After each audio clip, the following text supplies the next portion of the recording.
Hey, what's going on, you guys? It's Aces High. I'm back. I took a little break. I feel so rejuvenated. For those of you that care, I took a vacation in California, relaxed on a beach, kind of hung out, caught up on life, caught up on school, things like that, until the wildfire smoke got to us and we had to leave. And then I said, screw it, I'm close enough.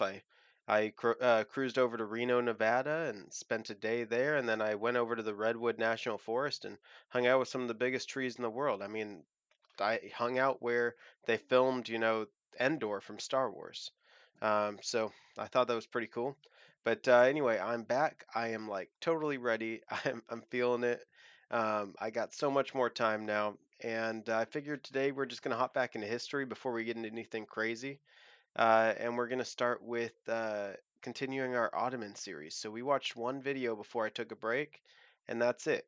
So we're gonna follow the Kings and Generals Ottoman series. I know that it's like 50 videos long or something, but the first 25 or so are what their playlist is. That's kind of the core section of the Ottoman history, early Ottoman War or early Ottoman Empire, that is. And today is going to be the year 1396. It's called the Battle of Nicopolis. So yeah, if you guys are new to the channel, hit that sub button, hit that like button, stick around, and let me know what you guys want me to watch. I'm never going to give up history completely, but I'm not just watching history now. I'm watching history, comedy, basically anything, man. I love all kinds of stuff. I play video games, I love cooking, all kinds of stuff. So let me know what you want to watch, and I'll go check it out. Anyway, I'm going to sit back, I'm going to shut up, go grab yourself a drink, and let's get watching, all right?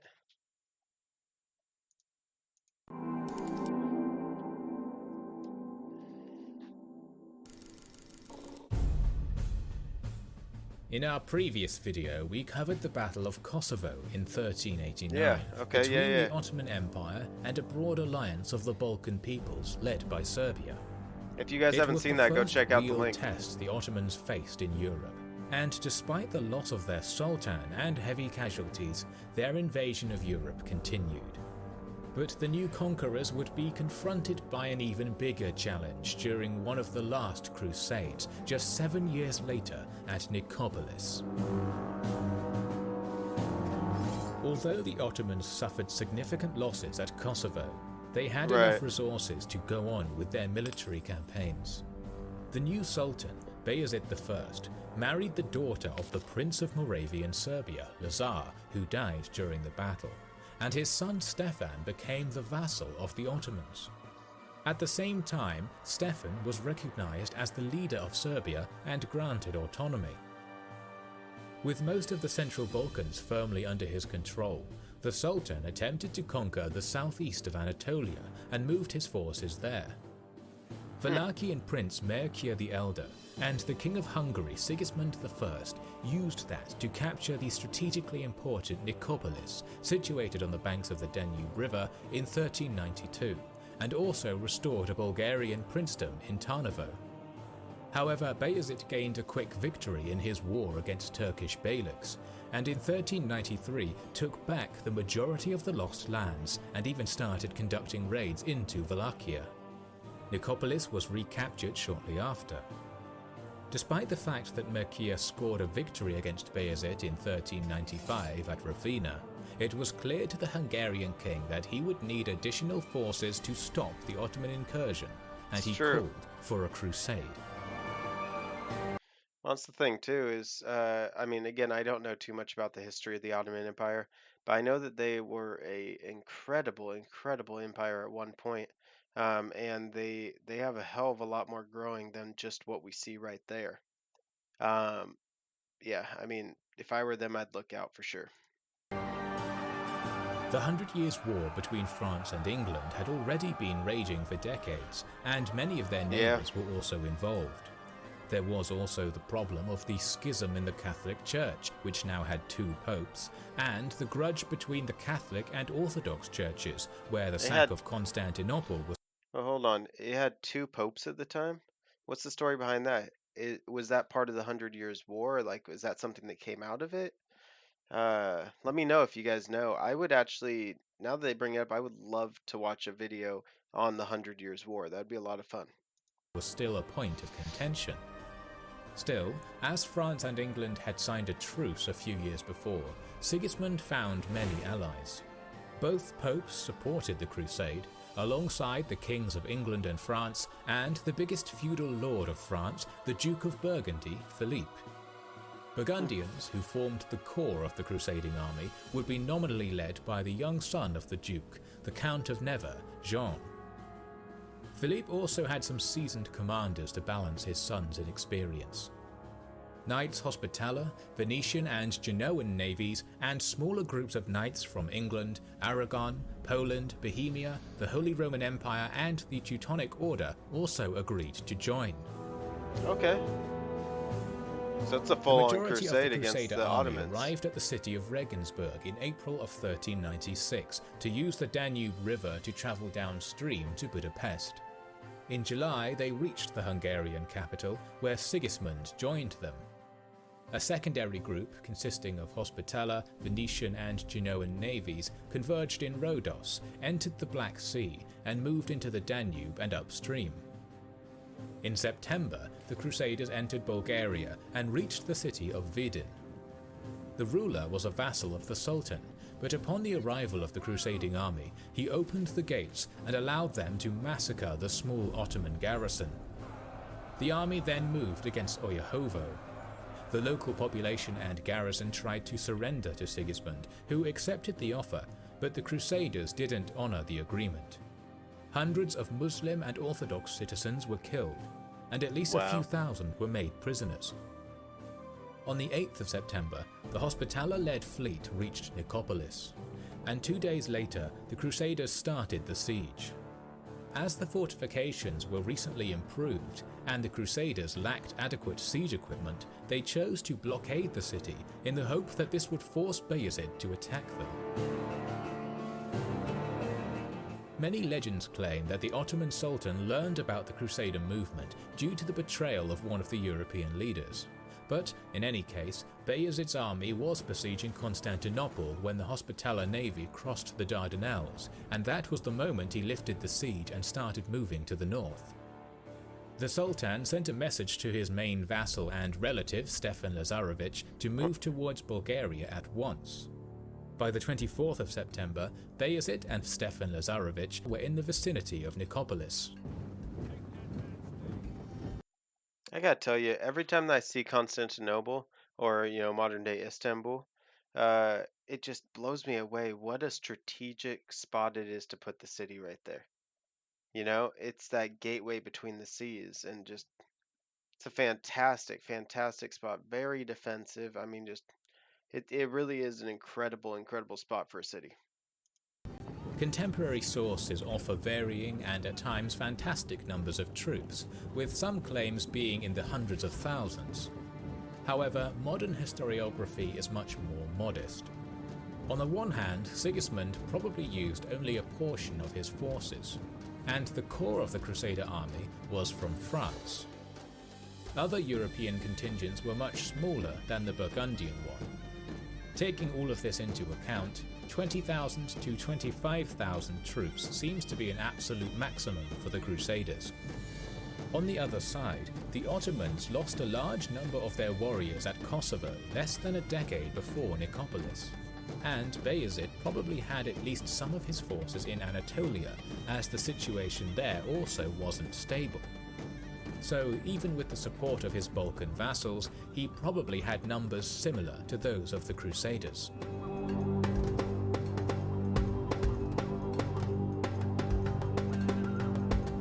I see your courage, and I will demonstrate courage no less than yours. Behold, I will be like lightning during the battle.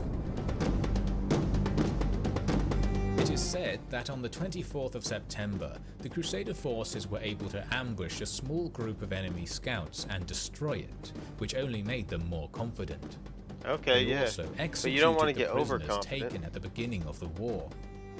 There was no unity in their camp, and when Sigismund, who had more experience fighting Ottomans, offered a plan to use infantry for the initial attack, young French knights led by Jean protested, as they were sure that the king wanted to claim an easy victory. Sigismund failed to persuade the Frenchmen and implored them to attack slowly so his own troops could provide support. Regardless, on the 25th, the Burgundian Crusaders didn't wait and galloped into the attack.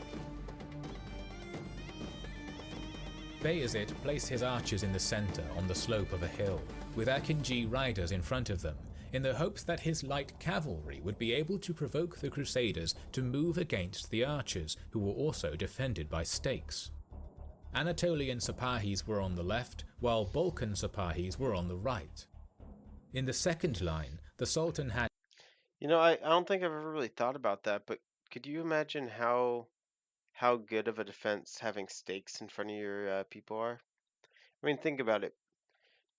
You're over here, you're coming up, you manage to make it through all this. Meanwhile, that with archers shooting you, and then you roll up to this, you've got the backup, the reserves over here that can kind of move in at any point on both sides.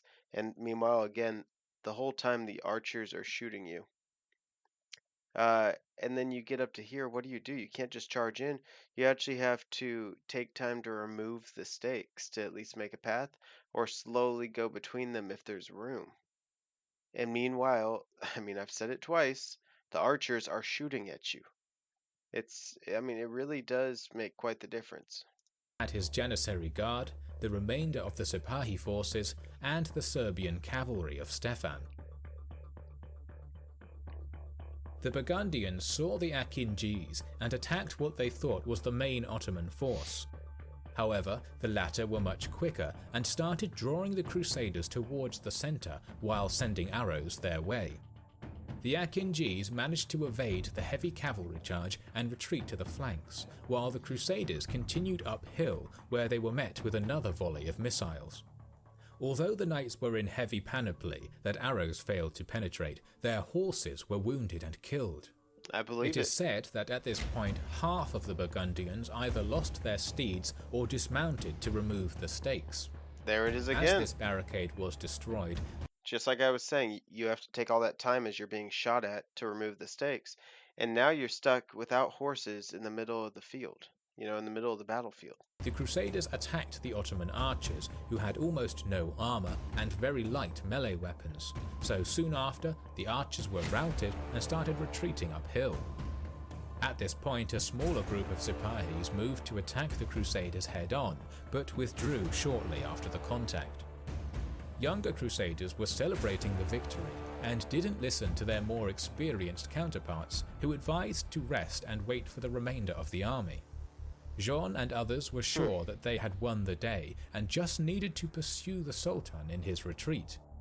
So they continued moving uphill, and at this point were attacked by the Sipahis from the flanks and Bayezid and his guard from the front. The knights were now surrounded and formed a circle to defend themselves. This moment of the battle has multiple retellings, and we present the one supported by the majority of our sources. Burgundian forces were slowly melting away, and Sigismund, who had just reached the slope of the hill, tried to move and break the encirclement. However, his troops were attacked by the Akinjis and archers who retreated at the very beginning of the battle. Right. And now the whole Crusader army was they're surrounded. Flanked too. Wallachian and Transylvanian units managed to break the encirclement, but then they retreated as their leader decided it was more prudent to save their troops. Still, this gave Sigismund some room, and he almost managed to turn the battle around. Unfortunately for him, Bayezid had one more fresh unit. Serbian knights commanded by Stefan were ordered forward to attack the left flank of the Crusader army. That caused a mass rout, and as Burgundian forces were either killed or taken prisoner, nothing was stopping the Sultan. I'm assuming those French, that the French were, at least, especially the leader, I don't know if he was taken prisoner or if he was killed or what, they might mention it. From using his lighter cavalry in pursuit of the enemy. Most of the Crusader army was destroyed. Ottoman sources claim that Bayezid was furious that the Crusaders murdered their hostages, and that for the first time in Ottoman history, the Sultan gave the order to kill his prisoners. At least a few thousand Crusaders were executed. The remainder were enslaved, and only a handful of noblemen were able to buy their freedom by paying a ransom.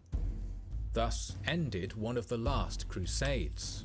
Seemingly no one was left to stop Bayezid's invasion of Central Europe, but soon he would face a threat from the east. Thanks for watching our documentary on the Battle of They say a Nicopolis. Your threat from the support is east, appreciated. 1300. I don't know much about Eastern history, like you know, Chinese, Japanese, just Asian in general, Eastern Asian history, Mongolian, all that. I know. I mean, I know Genghis Khan. I know a couple of really famous people, but that's about it. Um, who was? I mean, at that time, was it one of those famous people, or who was the big threat from the east at the time? You know?